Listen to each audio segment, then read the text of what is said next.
Ndị be anyị kenenu m unu ọzọ n'ụbọchị nke taata.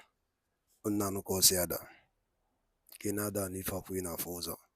Alright, thank you once again. Ka isi na-esore anyị ya na-eme na iru akwụkwọ n'ụbọchị nke taa na Eastern News 24.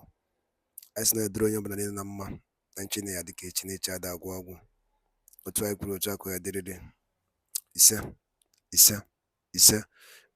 Dịka o si dị na anyị wetara unu nnukwu ozi maka kọrapị dịka anyị gbara nkịtị n'ihe na-emenụ. O nwere nnukwu ọbjekti bịanụ ife agbasịta maka Mali, Burkina Faso. Nweta na-ekwu ka ha si wee si na ha achọghị ịnọrọ ha na otu jikọtara the whole Africa, West Africa bụ ECOWAS, and the impact ya bụ ife nwere ime elili nne na ya na-eme n'iru akwụkwọ maka nnwere onwe. So mma chọka unu ga ya bụ ife unu ga-esi anyị unu adrọpụrụ anyị kọmentị unu gbasịta maka ife ichere n'iru akwụkwọ gbasịta maka ihe ndị a niile Niger, Mali and Burkina Faso decided. All right, over to you. Do you think that is affirmative? Yeah, I agree with many of the position put forward by especially scholars. What has just happened in West Africa is something that we expected. It's something that is not surprising, given the uncanny situation last year where some of these countries saw a reversal of democracy. I had speculated this last year in one of my articles, and a lot of people complained that I was too opinionated, or some said that I was too harsh, with my predictions. I stated categorically that if we are not able to manage the situation well, it would degenerate. I also talked about the fact that these countries might resort to form alliance, and which happened. The Defense Pact Alliance happened last year, and critically, I also said they might also decide to take themselves away from the community, which has actually happened since the announcement, I think, yesterday. So, and this is not going to augur well for the economic community of West African states. Our founding fathers, had a vision for an economic integration that would transcendentally lead to political integration. And if you look at the globe today, many regions of the world are talking about integration. The African Union too is also part of it. Right now, we're also talking about the African Continental Free Trade Area. And so this thing, this scenario that had just played out, with the three countries deciding to want to move away from ECOWAS, is going to impact on us economically. It's going to impact on us politically. Right now, we would not say everything is okay, everything is right. So all we need to do, and all I will advise, is for the community leaders now, the other countries who are still part of ECOWAS, who remain part of ECOWAS, to try to take a diplomatic route, through negotiations, discussion. It's not going, this time stick would never work. So we have to go through using carrots. Right. There's so much to unpack in what you've just said, but I'm going to try my best to focus at what I think are some of the major points. Let's look at the creation of the Alliance of Sahel States, which of course includes Mali, Burkina Faso, and Niger, which is in essence a military alliance. Now, how likely do you think it is that we'll see this alliance expand to incorporate the rest of the coup belt, which we know begins at Guinea and ends at Sudan? And how likely do you see that? And secondly, what does that mean for Nigeria's security and the integrity of Nigeria's borders? I would say that the alliance right now has a grave effect, not just for Nigeria and not just for ECOWAS, but the countries across the Sahel. West Africa is seen as a hot spot. Now, when you come to West Africa and the Sahel itself region is the hottest spot, and the insecurity across the Sahel. It's also right now feeding into the Gulf of Guinea. And now, much recently, it is precipitating into Ghana, Benin, and Togo, and other places. And so I think this is not time that we, as a bloc, we should just take what has happened lightly. I think this negotiations has to begin in earnest. And I'm glad that ECOWAS is ready to discuss, But, like we rightly advised last year, we shouldn't go the military route, because that is exactly what has happened now. It's just a reaction. It's just if the three countries are reacting to what the scenario that has been played over the last couple of months, And remember that there was a meeting that was supposed to be held in Niger, which ECOWAS refused to come. So it could just be a reaction, So in that state, we will not completely say that negotiations won't work. It will work. In terms of the management of security, we should not forget that Chad, Niger, and it's part of the multinational joint task force, for helping us. Part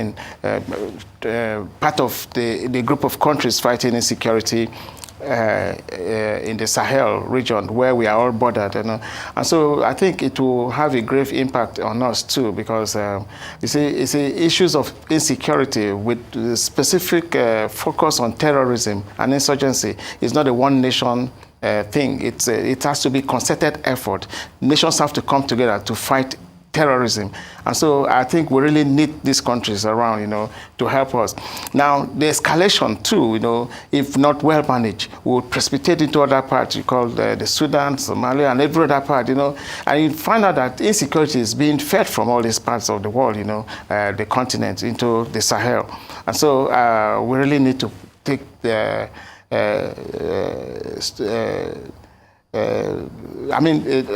the measures we have to take has to be very sensitive and, with caution, in how we treat these three countries that have decided to move away from the community.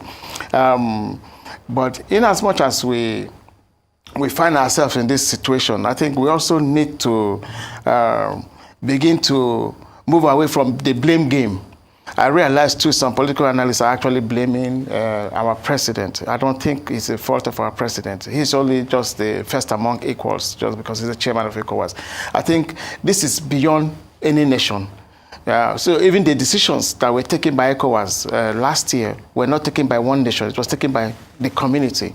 And so I don't think it's we should begin to play a blame game. We should focus on how to remedy the situation, how to look for solutions. And solutions too, should come from looking at the root cause and not the symptom. We can't treat, if we treat the symptoms and the root cause are not treated, then we'll go back to square one. Speaking of root causes, of course, you've touched on this very well.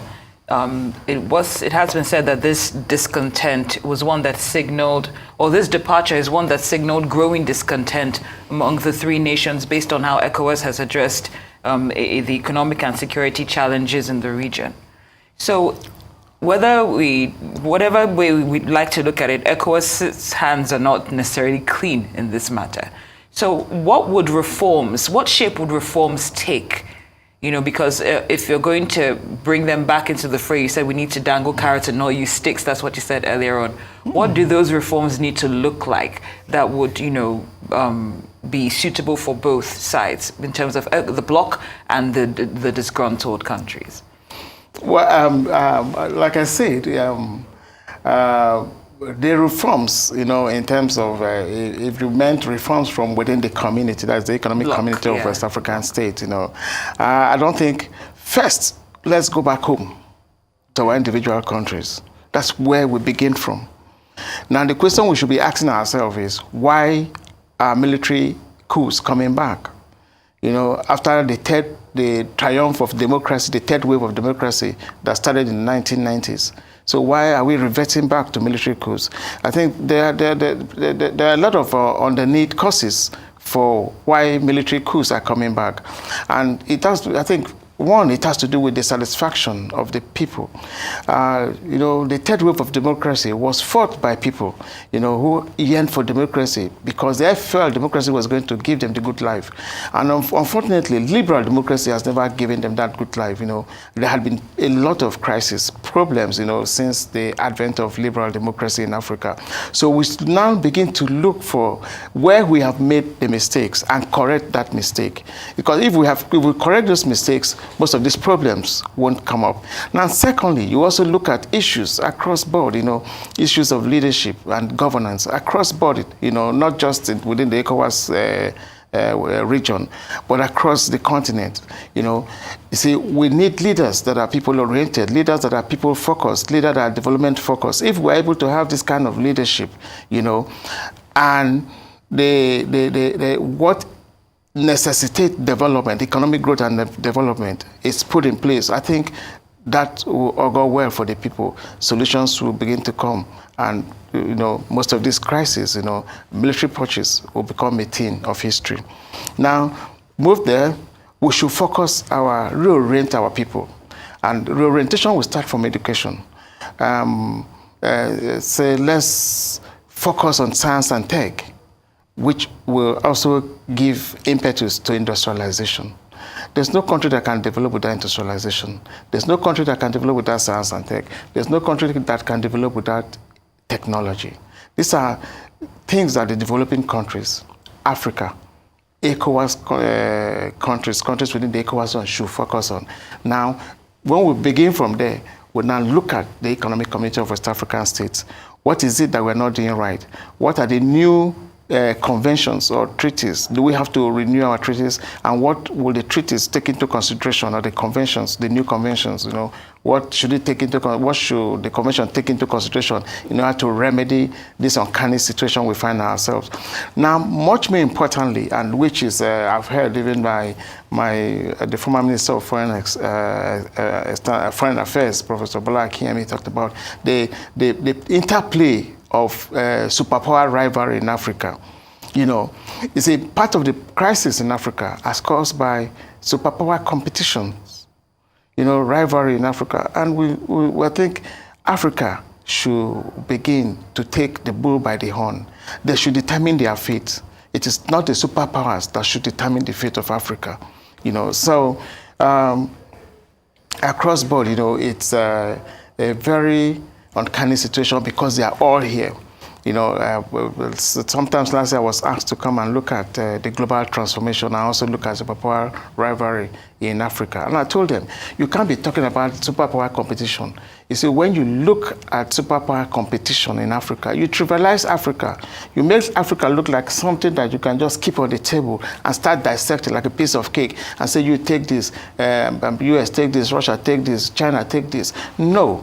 In the 21st century, we should be talking about superpower cooperation to lay the foundation for Africa's development, And just to interject, while you're on that point, I'm going to play devil's advocate a little bit, because when you look at the creation of ECOWAS in the 70s, it was around the populist sentiment of emancipating Pan-Africanism, emancipating the people, empowering our people, especially economically. Then you look at the fact that the majority of the countries that belong to ECOWAS are former French colonies. And of course, we have not seen any real withdrawal of French influence and France control over these countries up until date, until we started seeing the resurgence of coups. Now, of course, coups are not the answer, but you look at a country like Burkina Faso, for example. This is Thomas Sankara's Burkina Faso that has now become a country that is synonymous, unfortunately, with regular coups. So even when we look at, I love that you talked about education, tech, and so forth. Under Thomas Sankara, Burkina Faso was a wealthy nation and people were happy, but he was still removed by coup. So what are the fundamental problems here? Is it not about ensuring that imperialism in every sense, neo-imperialism, is cut off? And are organizations like ECOWAS not facilitating a buffer for foreign powers to retain control in countries? I don't think that's what ECOWAS is actually doing. I don't think that any country will be happy to be underrated, to be subjugated, to be subordinated, to a superior, in quote, country, to the advanced or developed countries. I would have even preferred to reverse your question this way. Don't you think the recent resurgence of military coups in Africa is a form of renaissance that Africans are asking for? That we don't want to be under the subordination of the advanced countries of our colonial. I don't like, that's not the kind of phrase I want to use, but our former colonial masters, those who colonized Africa. Why would you, after you left, for more than 60 years, you still want to control, Africa? Now the question is, again, what's the difference between the resurgence of military coup and the era of coups in 1960s, 70s, 80s, and maybe early 90s? What's the difference? The speeches of military hunters at that time, the speeches, the only thing that changed, I've said it here once, is the fact that in recent times, when they make their speech, they put insecurity as a reason for also taking over government. Now, let's look at the Malian case. The military took over because they complained that the democratic government was incapable of managing insecurity, as at the time the Tuareg uprising took place, and so they now took over. So you see now across, if you listen to the speeches by Burkina Faso hunter, the initial speech, the one from Niger, all of them still say the same thing. But the economic issues that actually gives impetus to coup remains: maladministration, weak economy, corruption. Now, the most recent one, they now said insecurity. So these are all the interplay of root causes of military purchase, and which is actually giving rise to the present disruption within economic community of West African states. And the only way to resolve this is to look inward. I think ECOWAS need to sit down again and see what is the most appropriate engagement policy with these nations. Like I said, it's not going to be all about stick. It has to be carrot. Carrots. Good. As we round up with you, the fact that this departure was a concurrent one, it wasn't one, it wasn't two, it was three. Do you foresee, since you've even written a paper about it, do you foresee other countries questioning the credibility of ECOWAS and saying, I think I need to go as well? I don't think that will be right, and I don't think. No, but if you think you'll be right, but do you think it will happen? But I don't think. You don't want to be quoted on that, do you? I don't think it will be happen. I mean, it will happen, but I must say that the paper I did, I categorically stated, but maybe I might change my mind later, that the future of the community is a bit bleak. It's a bit gloomy. And because we have left the fundamentals and we're chasing the abstractions, let me use the word, the symptoms, symptoms are just, you just give a little bit of solution to heal the symptoms, but you see, it just heals surface, and you heal at the surface, but underneath you're not doing anything. It is there that you're supposed to focus on, and so, I don't beg to see a situation where other countries will want to do the same thing, but you see, there's something that we've not really looked at, and which I've looked at in a little way is, ECOWAS is made up of 15 countries, 3 is off. Where people will say it's still ECOWAS, but you see, when 3 countries are leaving ECOWAS, I think there's a problem, even in terms of nomenclature. That is what we should be looking at right now. But I beg that these countries will have to come back, and daalụ nne nụ Igbo ọma na-ege ntị ka unu si wee na-esoro anyị n'ihe eme n'iru akwụkwọ n'ụbọchị nke taa. Unu na ihe niile na-abụ ihe a Mazi Nnamdi Kanu na-eti aka na-eti mkpu mana ndị mmadụ anụrụ ya. ka ife nwere ikwu gbasịta maka ya bụ ife ịnụ n'elu akwụkwọ na Eastern News 24 n'ụbọchị nke tata, gịnị ka ị nwere ike ikwu, ke your own contribution n'ụdị nke gị, drọpụọla ya on the comment section below ka wee fụ ife ichelu gbasịta maka ihe ndị a niile na-aga na ihe ndị a niile bụgasị n'iru akwụkwọ. Daalụ niile n'ụmụchukwu.